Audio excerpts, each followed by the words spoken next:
In this video, we are going to talk about the limit of a composite function. So, in order to talk about the limit of a composite function, what I'm going to do, I'm going to consider two functions. So, if f and g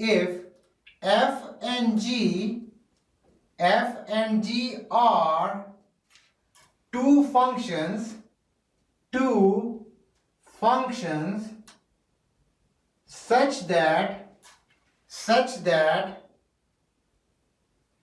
that limit x tends to a, gx is equal to any value k, right? And limit x tends to k, fx is equal to f of k, right? Then limit x tends to a, f of gx is equal to f of, inside the bracket I have limit x tends to a, g of x, right? That is equal to f of k.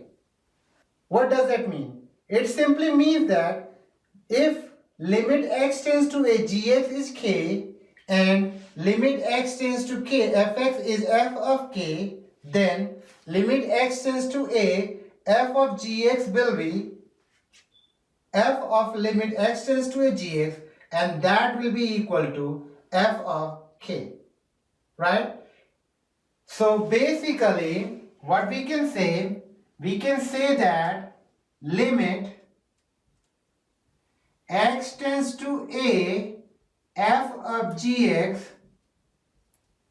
is equal to f of k. In order to explain this, what I'm going to do, I'm going to consider a limit of a function. So I'm going to consider limit x tends to 1, x cubed plus 3. What will happen if I want to find the limit of this function? So if you remember, when we want to find the limit of any function at any given point, we just substitute, or I should say, we just replace x by that number. And in this case, we are moving towards 1. So I'm going to replace every value of x by 1. And if I do that, I will write this one as 1 cube plus 3. Now what I'm going to do, I'm going to simplify further. So 1 cube is 1 plus 3, and 1 plus 3 is what? 4, right? So as you can see, limit x tends to 1, x cubed plus 3 is basically equal to what? It's equal to 4.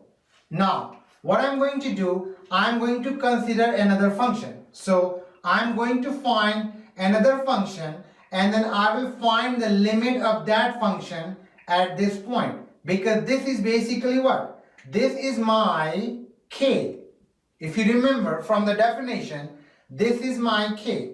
So what I'm going to do, I'm going to consider a function, and I will find the limit of that function at k, which is what? 4. So let's find the limit x tends to k, which is what? 4 for the square root of x, right?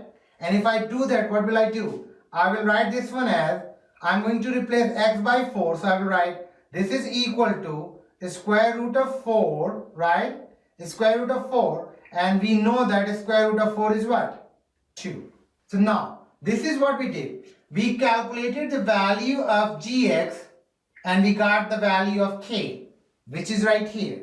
And my value of k is 4. And then what we did, we considered any random function, and in this case my function is square root of x, and then I'm finding the value of the limit for that function at point x equals to 4, or I should say at k. So I have limit x tends to 4, the square root of x is what? Square root of 4, that is equal to 2, right? Now, what if I follow this statement right here? Because if this statement or this theorem satisfies both the two conditions, or I should say both the two procedures, then only this can be true. So what I'm going to do, I'm going to find the limit of the composite function. So I will write, my original limit is 1, so I will write limit x tends to 1, and now my function would be, the composite function would be, if I substitute everything all together, square root of x cubed plus 3, right? Now let's simplify, and if we do that, we will have, I'm going to replace x by 1, so I have 1 cube plus 3, and we all know that 1 cube is 1 plus 3, and 1 plus 3 is what? 4. So the square root of 4 is what? 2. So as you can see, if I use the composite function, my limit is what? 2, right? But if I have two different functions and I'm going to combine those two functions and I'm going to consider as g and f, my limit is also, or I should say, my limit I got after finding is 2. So we have 2 for both the two cases. So as you can see, the limit of a composite function is 2. And this is how we will find the limit of a composite function.